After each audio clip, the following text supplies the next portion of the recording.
Let's Mike News at 5.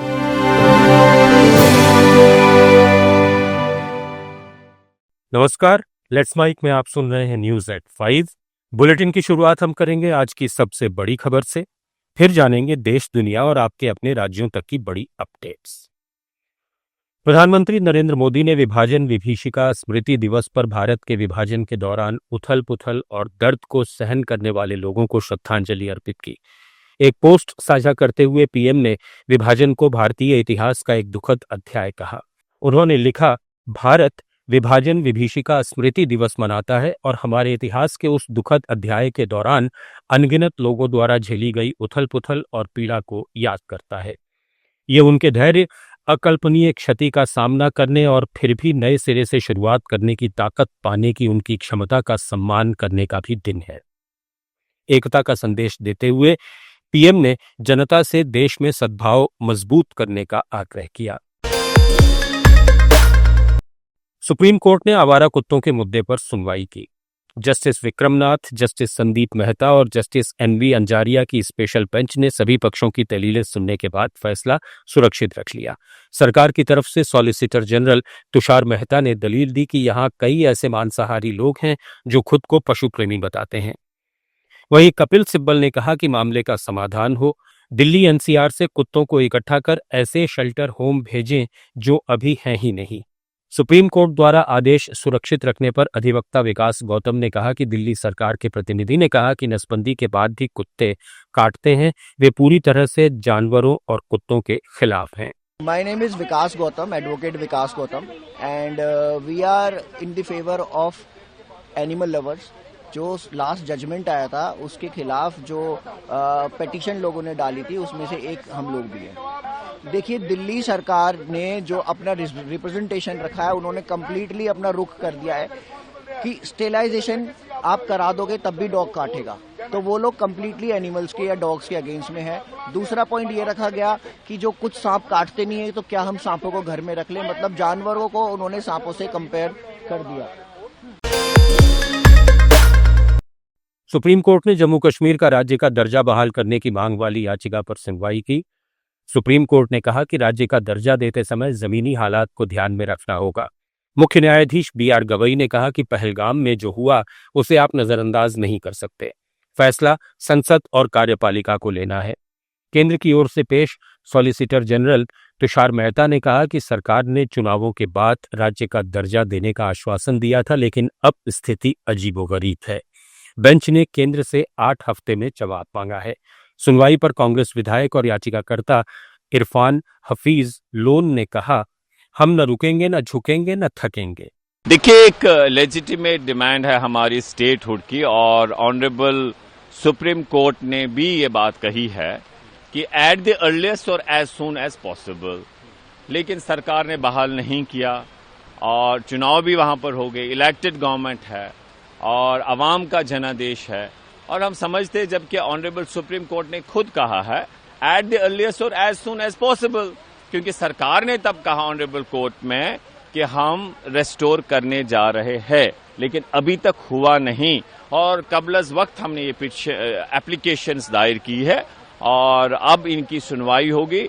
हमारे इसमें जो ऑफिस से हमारे वकील साहब के, उन्होंने हमें अप्राइज किया, वकील साहिबा ने और उनके बाकी जो टीम से, कि इसमें सुनवाई होने जा रही है और हमें एतमाद है कि एक इंसाफ होगा जम्मू कश्मीर के अवाम को। हमने अर्जदाश्त लगाई है कि इसमें स्पेसिफाई किया जाए टाइम पीरियड और उसमें समय जो है स्पेसिफाई किया जाए। चर्चित रेणुका स्वामी हत्या मामले में कन्नड़ एक्टर दर्शन को सुप्रीम कोर्ट से झटका लगा है। दरअसल सुप्रीम कोर्ट ने दर्शन की जमानत रद्द कर दी है। सुप्रीम कोर्ट ने कर्नाटक हाईकोर्ट के फैसले को पलट दिया है। बता दें कि कर्नाटक हाईकोर्ट ने दर्शन को जमानत दे दी थी। ये फैसला सुप्रीम कोर्ट ने कर्नाटक हाईकोर्ट के फैसले के खिलाफ दायर की गई याचिका पर सुनाया। सुप्रीम कोर्ट को तय करना था कि दर्शन को मिली जमानत बरकरार रखनी है या उसे खारिज कर देना है। जस्टिस जेबी पारदीवाला और जस्टिस आर महादेवन की बेंच ने अभिनेता दर्शन की जमानत रद्द करने की मांग वाली याचिका पर यह फैसला सुनाया। इस मामले पर सुनवाई के दौरान सुप्रीम कोर्ट ने हाई कोर्ट के फैसले पर ऐतराज जताते हुए कहा था कि हाई कोर्ट ने जमानत मामले में सजा या बरी करने जैसा फैसला सुना दिया। क्या हाई कोर्ट दूसरे मामलों में भी इस तरह का आदेश सुनाता है? लेकिन हम ऐसी गलती नहीं दोहराएंगे। अभिनेता दर्शन की जमानत रद्द होने पर उनके वकील चंद्रशेखर ने कहा, Karnataka film actor Darshan, he was involved in a murder case. High Court had granted bail for 7 persons. The Karnataka state government has challenged it in the Supreme Court. After hearing the detail, the Supreme Court has reserved the judgment on the last date of hearing. Today, Supreme Court has pronounced the judgment and it has cancelled the judgment for all the 7 people who it has challenged. And Supreme Court has made a specific observation that whoever it may be, whether he is a popular actor or whether he is having more power, politics, whatever it may be, he should be treated equally under the law and no special privileges should be given. Jammu Kashmir के कुपवाड़ा जिले में स्वतंत्रता दिवस से ठीक पहले सुरक्षा बलों ने बड़ी सफलता हासिल की है। उत्तरी कश्मीर के हंदवाड़ा क्षेत्र में वजहामा इलाके में सुरक्षा बलों ने लश्कर तैयबा से जुड़े 3 आतंकी सहयोगियों को गिरफ्तार किया। इस ऑपरेशन के दौरान भारी मात्रा में हथियार और गोला बारूद भी बरामद किया गया। सुरक्षा बलों को खुफिया जानकारी मिली थी कि वजहामा हंदवाड़ा में आतंकी गतिविधियों की साजिश रची जा रही है। इसी आधार पर भारतीय सेना और जम्मू कश्मीर पुलिस ने संयुक्त अभियान चलाया। इस अभियान में 3 संदिग्धों को हिरासत में लिया गया, जिनकी पहचान लश्कर तैयबा के लिए काम करने वाले लोगों के रूप में हुई। मणिपुर में सुरक्षा बलों ने इम्फाल पूर्व, काकचिंग, कांगपोकपी और तेंगनोपॉल जिलों से विभिन्न प्रतिबंधित संगठनों के 7 उग्रवादियों सहित 9 लोगों को गिरफ्तार किया है।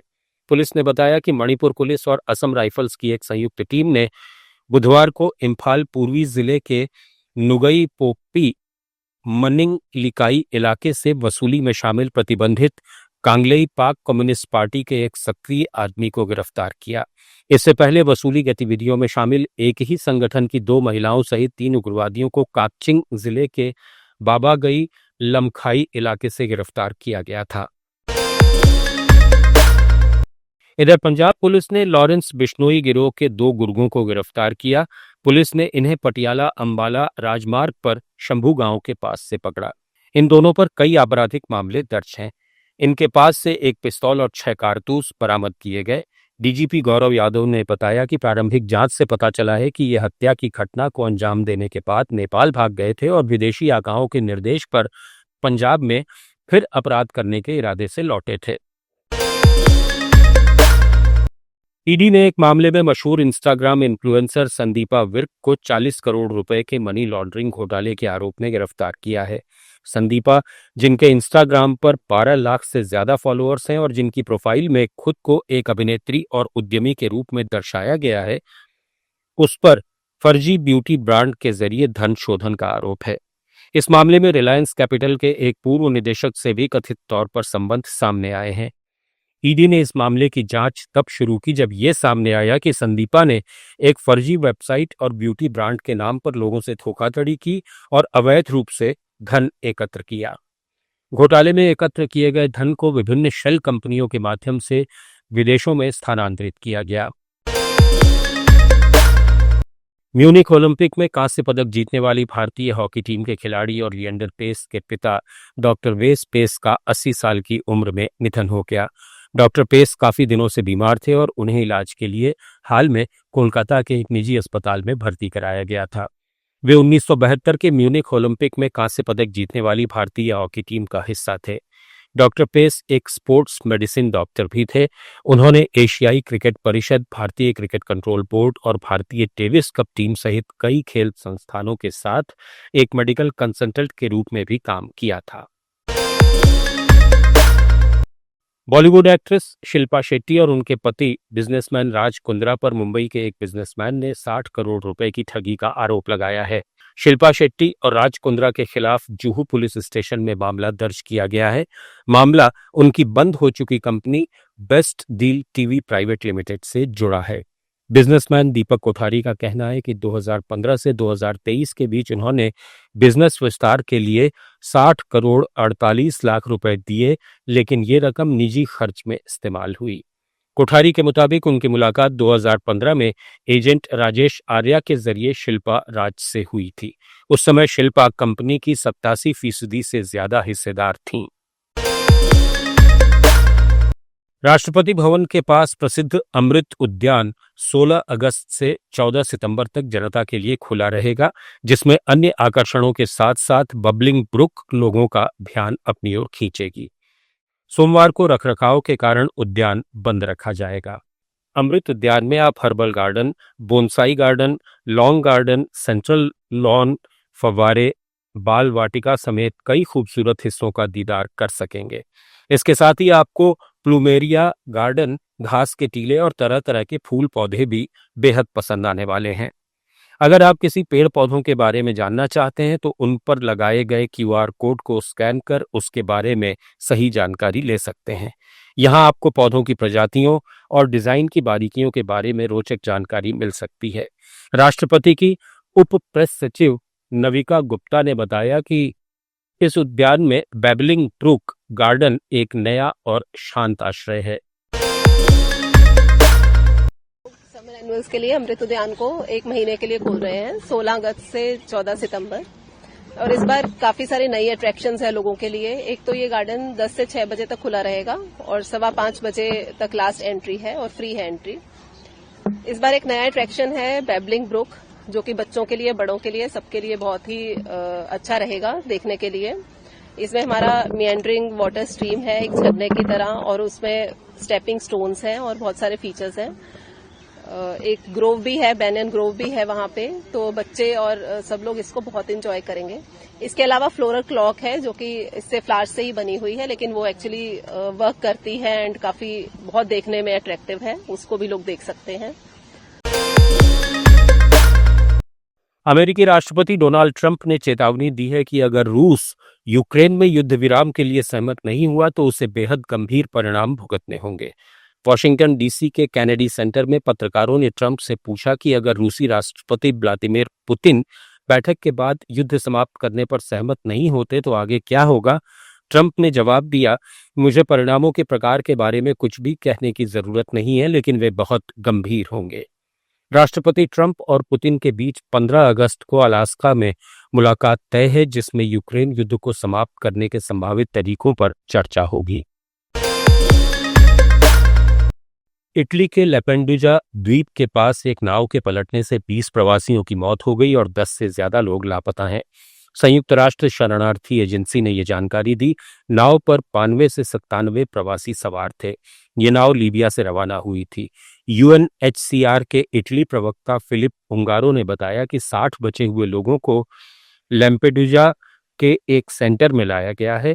अधिकारियों ने अब तक 20 शव बरामद किए हैं और 12 से 17 अन्य लोगों की तलाश जारी है। यह साफ नहीं है कि ये प्रवासी कितने वक्त तक समुद्र में थे।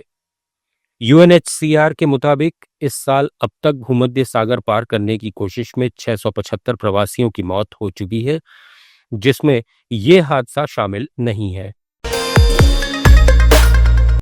पाकिस्तान के स्वतंत्रता दिवस के मौके पर कराची में जश्न के दौरान हुई हवाई फायरिंग में 3 लोगों की मौत हो गई।